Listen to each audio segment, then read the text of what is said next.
As parents, we often worry about having the right words for when our child gets hurt, or how to talk about bodies and sex, or how to respond when they melt down. But what if I told you that every single day you're doing something even more important for your child, and it doesn't involve words at all? I'm Dr. Laura Markham, and I believe that one of the most important things you can do as a parent is to learn to work with your own nervous system, to make friends with it. Because when your nervous system is in fight or flight or shut down, your child can start to look like the enemy, or you can feel like you have nothing left to give. In those moments, you can't connect, you can't coach, you can barely think well. Not because you don't care, but because your nervous system is doing what it was designed to do: protect you. When your nervous system senses danger, your protective systems take over. Your heart rate increases, your body mobilizes. The part of your brain that supports empathy, compassion, perspective, flexible problem solving, it goes offline. That's why you can find yourself snapping, threatening, lecturing, or going numb before you even fully realize what's happening. Luckily, there's another nervous system state that you know well, where you feel calm and regulated. You can be patient, you can think, you can connect. Rick Hansen calls this responsive mode because you can respond instead of react. Polyvagal theory calls it the ventral vagal state. But you don't need the jargon. Just think of it as well being: calm, connected, regulated, open to learning and repair when you're coming from love instead of fear. And here's the key: effective parenting comes from that place, that nervous system state. Not because you're perfect then, but because you can lead. Your regulated presence is the co regulation that your child needs, that their nervous system is looking for. Now, maybe you're wondering, okay, but how do I get there when I'm losing it? Or what if well being feels like a stretch? What if most days I'm just bouncing from one stressful moment to the next? And maybe even, what is a nervous system state? So let's make this simple. Your nervous system is the communication network between your brain and your body, your spinal cord, your vagus nerve, all the signals that are coming in and all the instructions going out. It's like a command center that is always asking one core question: am I safe? And here's the part most parents don't realize. A lot of that safety scanning, it happens below the level of consciousness. You can be trying to answer an email, but part of your body is bracing for the crash from the next room where your kids are playing. You can be halfway into irritation before you even notice that you're hungry. You can hear your child's tone as they walk into the house, and suddenly your whole system tightens before you formed a single thought. Your nervous system interprets what's happening based on your past experiences. So if you grow up with criticism, yelling, punishment, your system might be quicker to detect threat, especially in the exact moments when your child is loud, defiant, upset. That doesn't mean something's broken inside you. It just means your nervous system has learned to protect you. And when your nervous system senses danger, it shifts into protection. So you might have heard this as fight or flight. That's mobilization, protection. Your body gears up to act. Blood diverts to the large muscles. Vigilance increases. Digestion and learning move into the background. In that state, your mind narrows. You see problems, not possibilities. And yes, other people can start to look like the enemy when you're in fight. Sometimes, though, fight or flight doesn't seem possible, useful. It isn't effective for the problem you're facing. If you feel trapped, overwhelmed, or helpless, your nervous system might shift into shutdown. That's when you disconnect and collapse. You might feel, I just can't do this anymore. I give up. In severe forms, that can look like dissociation or depression. In everyday parenting, It might feel like going numb or scrolling or withdrawing, just going through the motions. Most of us move through mild versions of these states all day long. We're in a state of well being, something startles us, we mobilize. Then we find our way back to regulation. Then we get activated again. So the question is, where would we like our nervous system to go? Where can we support it to go that is not a state of protection? And that is the state of well being. Well being does not mean you're blissed out. For most of us, it's simply emotional equilibrium, enough steadiness to be yourself. You'll hear me talk about it as self regulation. And that's the state where you're able to connect with your child and, in fact, connect with yourself. What nervous state, what nervous system state you're in matters because your nervous system state shapes what you're perceiving.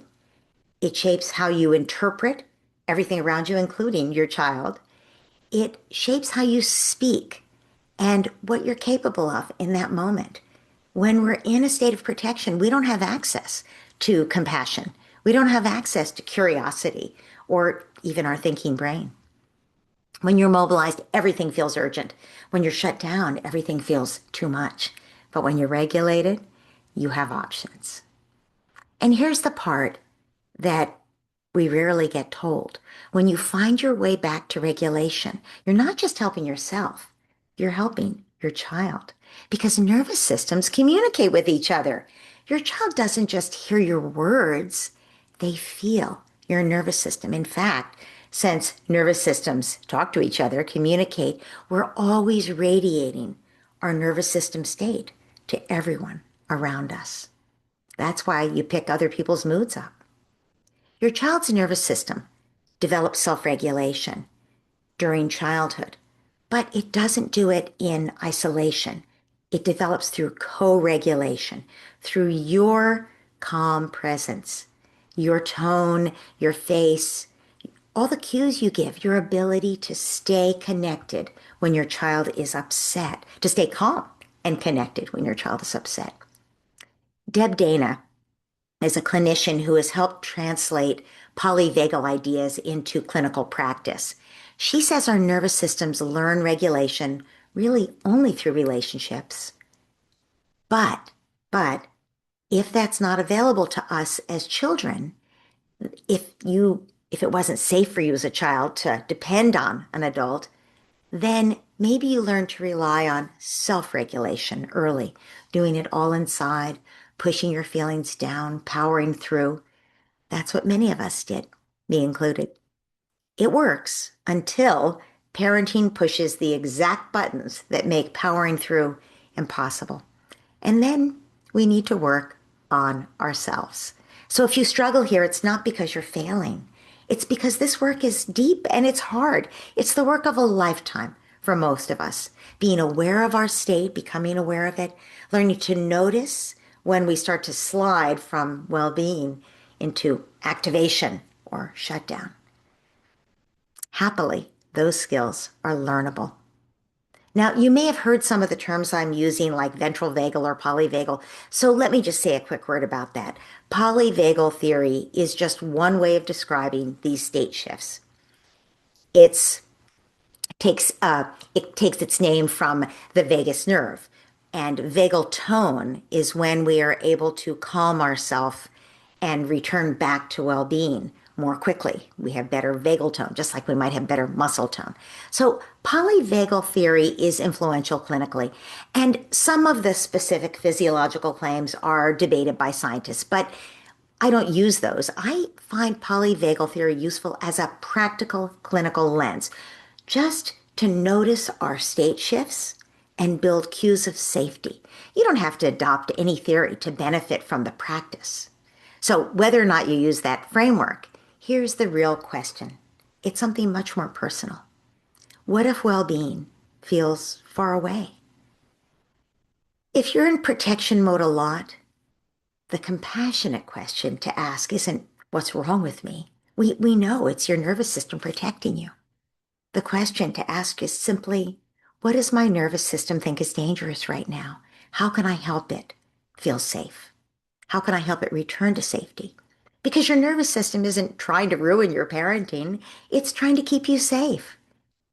And that's why you can't talk yourself into regulation with willpower or self-criticism. You have to support your nervous system with cues of safety. You have to make friends with it. So how do you do that, especially in the moment? Here are a few reliable ways that are physiological, to help your nervous system shift back toward well-being. You don't need all of them. Pick one or two that work for you. One is orienting. Let your eyes look slowly around the room. Name 3 things you see.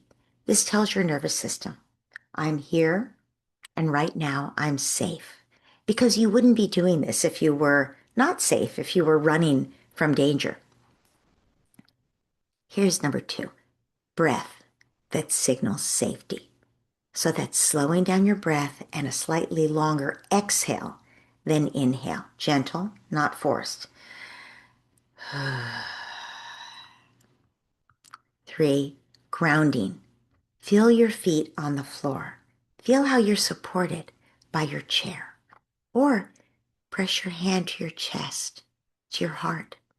Warmth and steady pressure is a cue of safety for most of us. Here's another one. Soften your face. Unclench your jaw consciously. Smooth your brow. Your facial muscles send powerful signals to your nervous system about whether there's something to be alarmed about. Soothing touch. Stroke your upper arms gently. Gently cup your cheeks for a moment. That's like telling your nervous system, I'm here. You're safe. Connection almost always works. If your child is there, get physically close, lower your voice. Say one warm, soothing sentence, I'm right here. If your child isn't there, imagine someone who loves you, or pet your dog, or text a friend. When you text your friend, you're not texting out of longing or clinginess or neediness. That's a nervous system state of activation, seeking something you don't have that you need at that moment. In fact, when we can shift ourselves into a state of love, that's the signal to our nervous system that we're safe. So when you're with your child, you're connecting with your child. When you're texting the friend, it isn't reassure me. It's, I was thinking about you and I love you.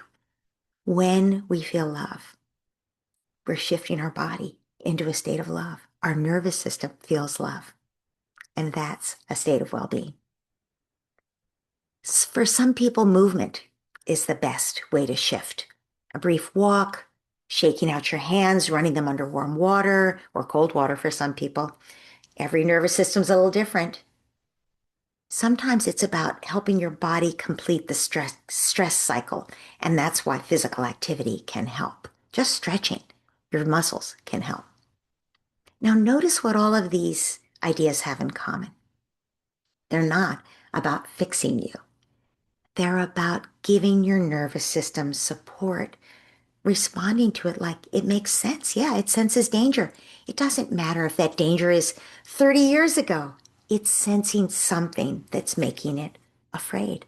So when you befriend your nervous system, you're taking care of yourself, and your nervous system isn't even registering whether that stroking is coming from your own hands or from someone else's hands. Your nervous system just feels safe.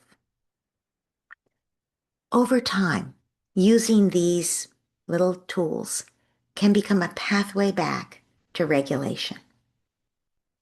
It's that simple and that much of a process over time to teach our nervous system that it can feel those moments of dysregulation. You live with a child, you're going to have moments of childish behavior, and you're going to have little micro emergencies where the milk spills. So you want to teach your nervous system, okay, it went into dysregulation and went into activation or collapse. That's okay. Our job here as parents and as humans, because this is the work for all humans, is to notice our state, offer our nervous system cues of safety, and return to regulation, connection, and choice. At first, it will just be a tiny fraction of return. But if it's enough that you can respond instead of just react, that's moving toward regulation. That's when you can choose love instead of fear.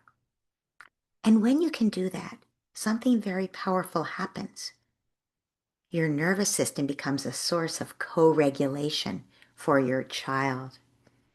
Your voice, your face, your steadiness, those are all cues of safety for your child. A dysregulated adult is not safe by definition for a child. But when you're able to notice your state and offer your nervous system cues of safety and shift back toward regulation, you can show up for your child as a regulated adult and a source of safety, of co-regulation. And that's what our children need for their nervous systems to grow up healthy. What if you lose it? Well, that happens to every parent sometime. And that's when co-regulation requires the coming back part. Not as a separate step, but just coming back matters as part of co-regulation, because you get dysregulated, there's a rupture, a little rupture between you and your child, and you return. You've just noticed your nervous system state, you've given yourself cues of safety, you return to regulation. You're softened. You can reconnect with your child. You can reassure them. And all of a sudden, their nervous system is relating to you in your regulated state. Your child's nervous system learns we can find our way back to safety together. I can count on my parent to show up for me.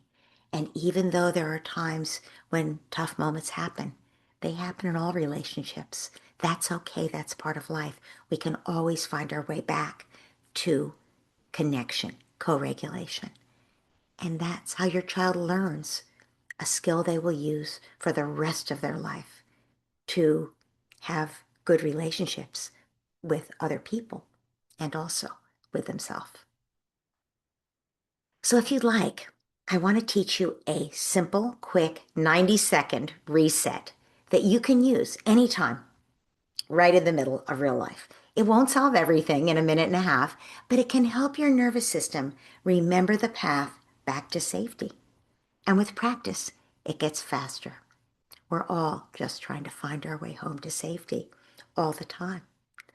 So when you notice that you're getting dysregulated, and also just in daily life, just practice this, because then it happens more easily when you do get dysregulated. First, drop your shoulders, just a fraction, just drop them. Now let your eyes look around the room. Slowly, let them land on a familiar object, a color you like, the light coming in the window. Now, use your breath to signal safety. That means a slow breath in and a longer breath out.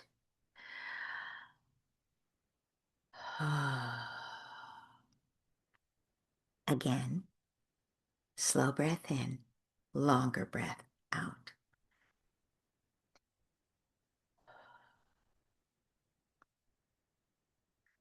Now, add a soothing touch if that feels comfortable. You can put your hand on your heart or your belly, stroke your upper arms, cup your face. And now give your nervous system one simple message, quietly, the way you would speak to your child. Something feels hard right now. You're safe in this moment. Something feels hard. That's okay. You're safe in this moment. I'm here. Another slow breath in, longer breath out. Now, check in. It's not going to be, am I perfectly calm now in a state of ecstasy? No, it's just, is there a little more space, a little more choice? That's the 90-second reset. And you can do it anytime you need it. Before you respond, before you walk into your child's room, or right after a hard moment.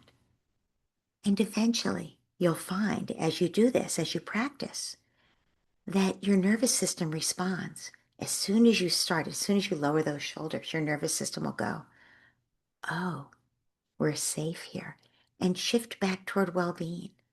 And over time, as you cultivate well-being in the quiet moments, maybe with meditation or exercise or gratitude or any of the many practices that we talk about, over time, that state of well-being becomes more solid for you, more reachable. It doesn't have to be a big step. In fact, we can't take a big step. We can only take small steps forward to gradually help our nervous system learn that we're safe and that it can count on us to help find the pathway back to regulation. Because the most powerful thing you bring to parenting isn't the perfect words or script. It's your regulated presence again and again, finding your way back to connection.